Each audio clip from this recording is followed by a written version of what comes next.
Okay, so today we are going to discuss in our session 5 program modifications and specially designed instruction as part of the IEP.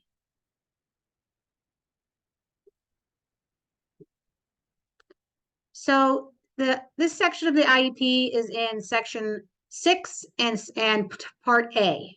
And this part A in section includes program modifications and specially designed instruction. It refers to adapting content, methods, or delivery of instruction. It is used to meet the student's unique needs. It is the area when we talk about being eligible for an IEP based on the evaluation, because the student has a disability in one of the 13 categories and they are in need of specially designed instruction. So those two qualifying criteria for the IEP, this is that specially designed instruction portion of that criteria. This area puts in all of the needed supports and services to ensure access to the general education curriculum. Educational standards do need to be met. This area details how all that will happen. So continuing in this section 6, part A, also includes what is known as supplementary aids and services. These aids and services and supports are what the student needs. They can and should be across all regular education related or extracurricular activities. So meaning that it also not just during academic classes, but possibly during lunch, recess, assemblies, field trips, or clubs or sports or other related activities in addition to educational classes. They are available to ensure that students are educated with non-disabled peers. And again, that's to the maximum extent appropriate. So we need to use all these supplementary aids and services and exhaust them before considering a more restrictive placement. This includes active participation. So students should be using their specially designed instruction and supplementary aids and services to actively participate in their education. Students with special education and IEP are not visitors to a class. They don't have to earn their way into a class. They should be having work adapted if needed to participate in a meaningful way. It should be a team approach of both general education and special education teachers working together to help the student be successful and to modify and adapt as necessary. It should be across all general education curriculum. So IEP should be based on academic standards. It includes modification. General education curriculum can be modified for all students, any and all students.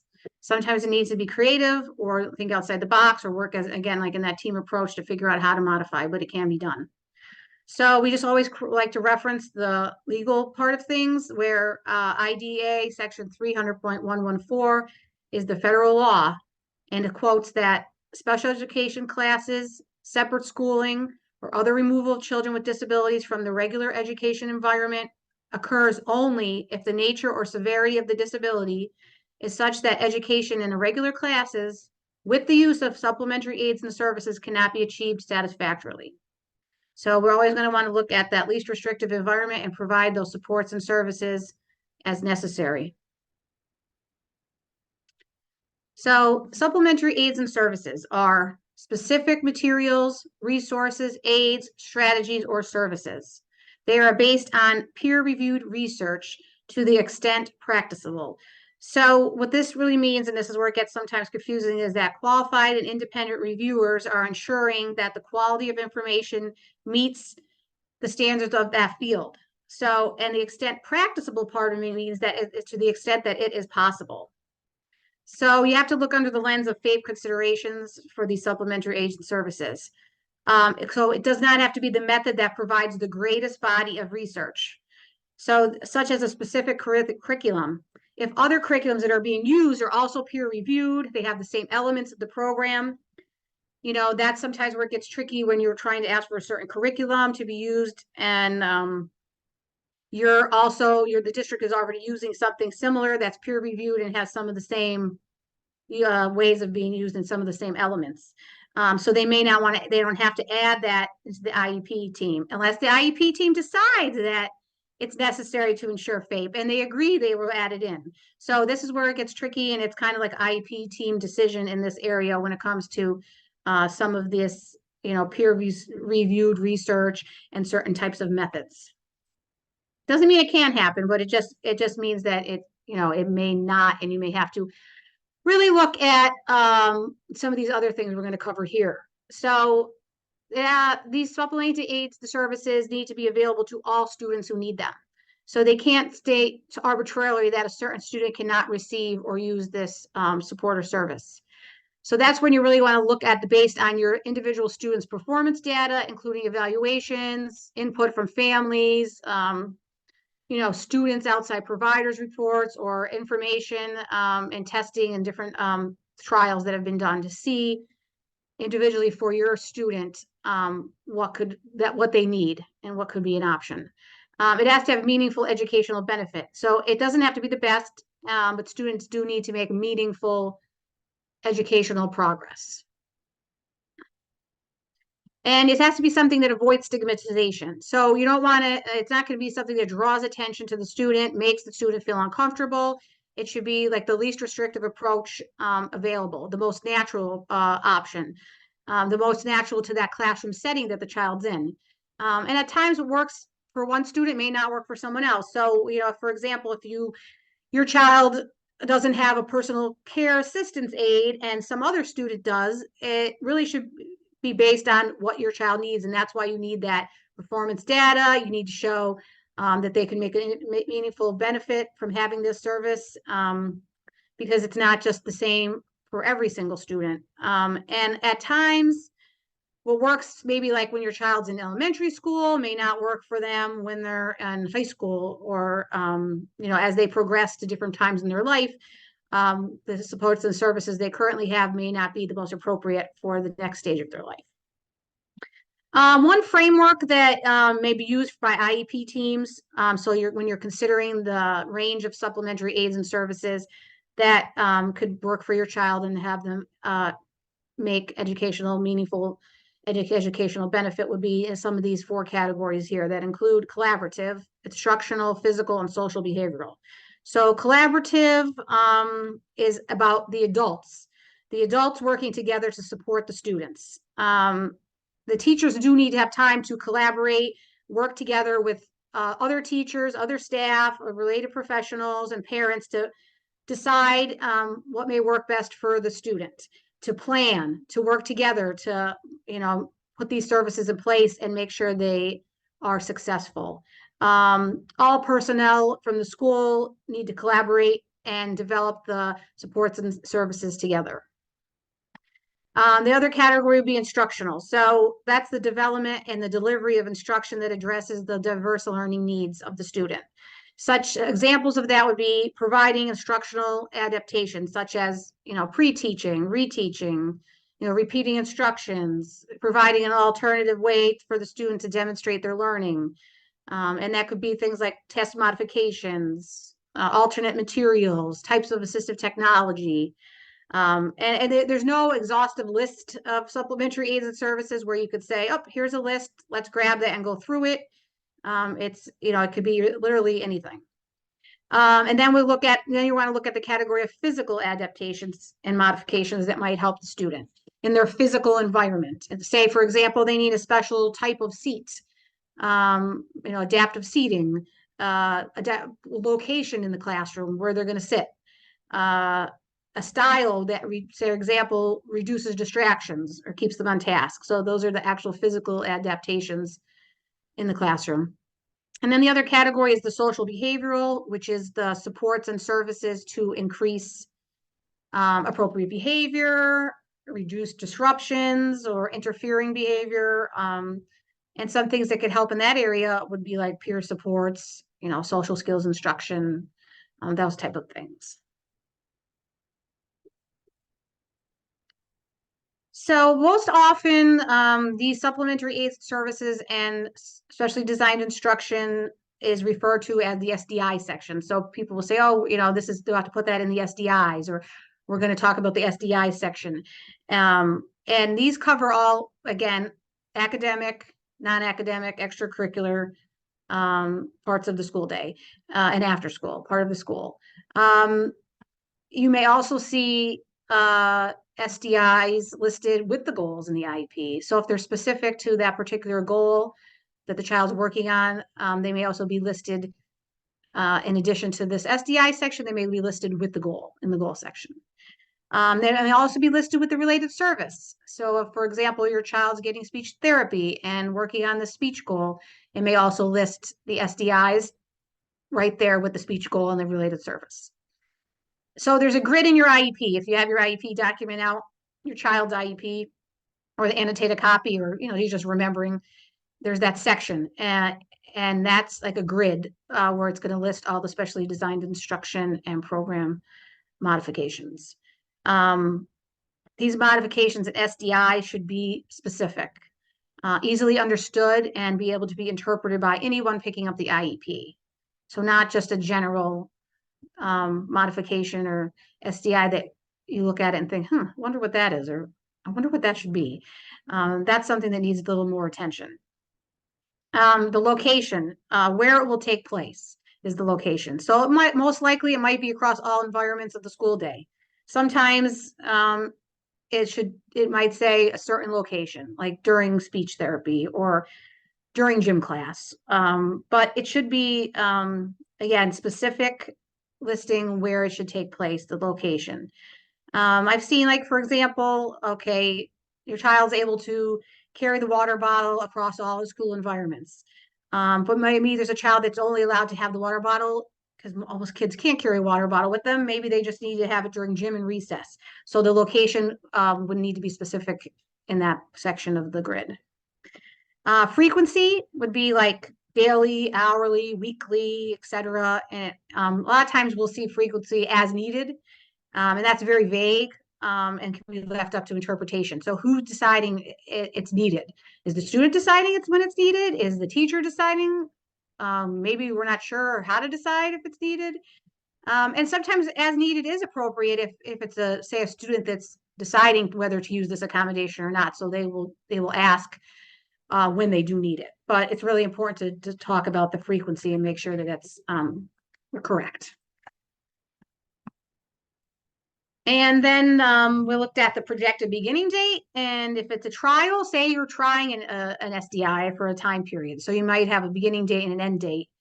And then after you decide and regroup with your team and decide that, okay, we're going to move forward with adding this SDI and it's working and we're going to keep it. And then you may have to adjust those dates, the duration. So if it's going to continue throughout the school year, then you're going to want to make sure that gets updated. Next, we're going to get into some examples and like a simplified way of trying to understand the supplementary designed instruction versus the supplementary aids and services. So they're both part in the IEP in the same section, but there's some differences in what they are. So specially designed instruction is like quickly, concisely described as what the teacher will do, or maybe not even the teacher, but the professional, paraprofessional, the related service provider, what that professional is going to do to help the student with this, make progress in the general education curriculum and learn in a meaningful way. So some examples, and again, this is just to give you ideas so you understand it better. It's not an exhaustive list, but so for example, direct reading instruction. That's what the teacher is going to do. They're going to take the student and they're going to do working directly with them on reading instruction. Break down material into chunks. So they're going to take those materials the student's learning and break it into smaller pieces and teach them that way. So that's what the teacher's doing. They're going to prompt the student, redirect them to stay on task or to answer this question. The paraprofessional may be reteaching. So they're going to teach the lesson, the teacher, and then the teacher, the paraprofessional is going to reteach that information to the child. Modeling, they're going to model a certain behavior for the child to do. Multisensory methods, you'll often see this in there. So they're using different types of approaches. They're using multisensory reading curriculum. They're using different strategies that fall under that curriculum may be listed in there, but that's what the teacher's doing to instruct the student. And also, though, a big piece of this is instructing the student in how to use their supplementary aids and services. And that's really important because, we can list all these supplementary aids and services for a child or student with an IEP, but if we're not collaborating, we're not working with the team, we're not showing the student how to use these and supporting the student on how to use them, then are they even going to be useful? So that's a big piece of it as well. And then with the supplementary aids and services is what the student's going to use. So are they going to use a program on their computer or text to speech or speech to text or amplified microphone or any kinds of new assistive technology that's been really useful to a lot of students? That's a supplementary aid that's going to help them. But again, they may need to be instructed on how to use that. Modified homework is what the student's going to do. So they're going to do 10 homework problems instead of 20. Special pencil grips, special adaptive type equipment that students going to use. Are they going to listen to their books on headphones or a scribe? They may be provided with someone that's going to take the notes for them. Adaptive seating. Are they going to sit on a special type of seats? Or a behavior support plan would be a supplementary aid and service. So it's going to list all the different strategies that are going to help them manage behavior. And then breaks, like, is the student going to have scheduled breaks as part of their day? Are they going to ask, are they going to be allowed to raise their hand and ask for a break if they're feeling overwhelmed? So those are all those strategies that the student is going to use.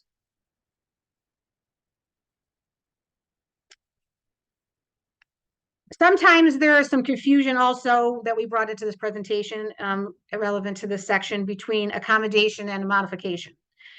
Some may think that it's easier, for a student when they get an accommodation or something modified, but in fact, it's leveling the playing field. It's giving them the ability to be able to learn. So an accommodation changes how a student is learning. So due to their disability, they may not be able to learn in the same way, same manner as the average student, and these strategies assist them in learning. So they're still learning the same. It's just how they're learning it. They're still using the same material. They still have the same curriculum as peers. For example, they may get extra time on a test. They're still taking the same test, but they may get extra time possibly due to their processing speed or some other factor. The accommodations are based on evaluations, assessments, reports, input. The IEP team, like all this should come into factor.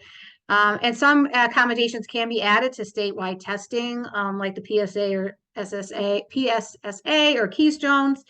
If they're using those services, accommodations during their regular testing and they're approved for the statewide testing, they can be used for that as well. And sometimes also too, some accommodations can follow you to college or your workplace under the Section 504 or Americans with Disabilities Act. So some of those things can still be used later on in life. Modifications are changing what the student's learning. So the student may only have to show mastery of content or may have an alternative content. So some materials and curriculum changes could consist of, here's an example, only 10 spelling words instead of 5 due to their disability and being able to, retain information. Another example could be using a specialized reading curriculum in a learning support or a certain type of classroom. Again, these are also same thing based on evaluations, assessments, reports, and input. And then sometimes students that have more significant modifications or learning differently may take an alternative assessment instead of those PSSA and Keystones. They may take the PASA. And sometimes students may also graduate on their IEP goals versus standard credits that they have earned, but it's still both are still getting a diploma. And it really depends on, again, the level of your student and what level of modifications they do need.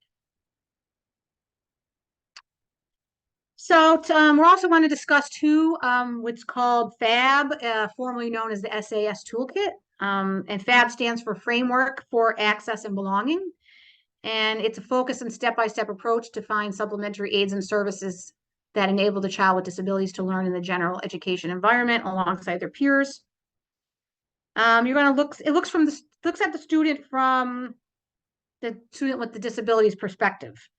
And it's calling on those categories we referenced earlier, the instructional, the physical, the social, and the collaborative pieces. And sometimes this might be a good idea to discuss with your IEP team, especially if you're, having struggles trying to figure out how your child could best be included, or they're really having difficulty in a lot of areas, and you're running out of ideas. So if you're having these struggles, you're not having difficulty figuring out what could work or what could help, then discuss this option with your IEP team. There are FAB facilitators. Here is the email, fab@patent.net, and you could check with them for more information. But it's really a great process. Concrete steps are taken. Like first step, they survey the team members for ideas and see what could work. They review data and they come up with an action plan, and then they follow up with the monitoring the students' progress using the strategies that were selected and implemented. And it's a whole standardized process with the whole form, really thorough and concrete, and data driven. That's what's really most important, is having that data to show what strategies work, what strategies are helping, what strategies might be not so successful. Remember, this is really a thorough, specific, and it's worth looking into. I'm not going to bring up this video now, but I will send the link for it with the presentation. But this is actually the video for families to explain on YouTube about the FAB process so you can understand it better. And you can, look into it a little bit better and understand the process. And then if you want to consider asking for it to be conducted, you can bring that up to your IEP team. So here are some important things to review in the SDI section at IEP meetings. So sometimes you go into the IEP meetings and they're really long and you're covering lots of different information, and you're not sure what's working, what's not. So you really want to delve into that SDI section. I mean, you go through the present levels, you go through the goals, and then sometimes, and you talk about the, related speech and OT and all your other related services. And then sometimes it's like, oh, the meeting, like running out of time. And it's like, oh, we'll just glance through the SDIs, or, everything, we don't need to talk about that today. But it really is a really important section. And you really want to delve into what is working and what's not working. So, you could have pages and pages of SDIs, or sometimes I see where there's barely any SDIs and it's just very vague. So what was working for your student? What's really been successful? What is not working, or what are we not currently using that's listed? Can we try to use that a little bit more, or is it something that's really not relevant anymore? And if it's something like, do we plan on fading this support at some point? Or is it something we have to beef up? A goal as the student becomes more proficient and independent, maybe we're not going to need to have this anymore. So what are we looking at? Keep it in for now, or remove it? And what's important to the student as they reach different stages of their life. So especially as you reach a transition age at 14, you're going to probably want to add some SDIs, about self-advocacy, about peer support. What is the student comfortable with? What can help them with job skills or independent living? And how should that look? And how does your student feel about it? Of course, ask them. They can advocate for what they need, even if they're just, not able to verbalize it. It may come out in a behavior or another way. So, they can advocate for what they need. Do they need instruction on how to use any of the SDIs, or either assistive technology? Do they need more assistance in a certain area where they really need to use the specially designed instruction or the supplementary aids and services, less so than in another area of their day? Do they use these? Are they using their accommodations? How do they feel about using them? Some students, may feel more self-conscious as they become older, and they may be afraid to ask, or they may need a way where they don't really feel singled out. when they're using that accommodation. And then some students with more significant needs, like they may really want to get more involved in their extracurricular and the activities at schools. So they may need additional assistance to, perform in the choir or, attend after school clubs. That may not be so involved when they're in elementary school, but now that they're in, middle school or high school, you may really need to think about that. And does the SDI section include communication, how the parent will find out about what's going on at the school? It's really important, especially for students that are, nonverbal or have limited communication, and they can't come home and tell their parents or their family what happened at school today or what's going on or how they feel. So it's important to have this communication method in the SDI section, and also the frequency, like weekly, daily, and the form of communication. Is it going to be, a Google Classroom post? Is it going to be a notebook that goes back and forth? But, often as advocates, we see that communication piece lacking in this section. So we really want to make sure that that's included. And include what the teacher's doing, even if they're doing this for everyone. So if evaluations at the IEP team, all the data suggests that your child needs this in their IEP to be successful, even if the teacher says she's doing it for everybody, it should still be in there for that student if they need it. Because, what if that teacher leaves? What if your IEP, your IEP meeting's in March? Oh, I'm doing that for everybody. I'm giving everybody the study guides filled out. Well, then next year you start with the same IEP and that teacher says, I don't do that. So we want to make sure that it's in there for that specific student, because that may change year to year. Teachers leave, staff leaves, things change. And then also look at, should we consider this FAB process? Are we at a loss for how to support the student, how to include the student? The child's having lack of progress, or the support's not working out. We want to consider all of these areas when we discuss the SDI section of the IEP. So at this point, we're going to take any questions. We know we go through a lot of information in this concise, quick format. It's a lot to digest. But if anybody had any questions or comments, I'm going to stop the recording, and that way we could share freely and discuss anything anyone may have. We have a couple of questions, Roseanne.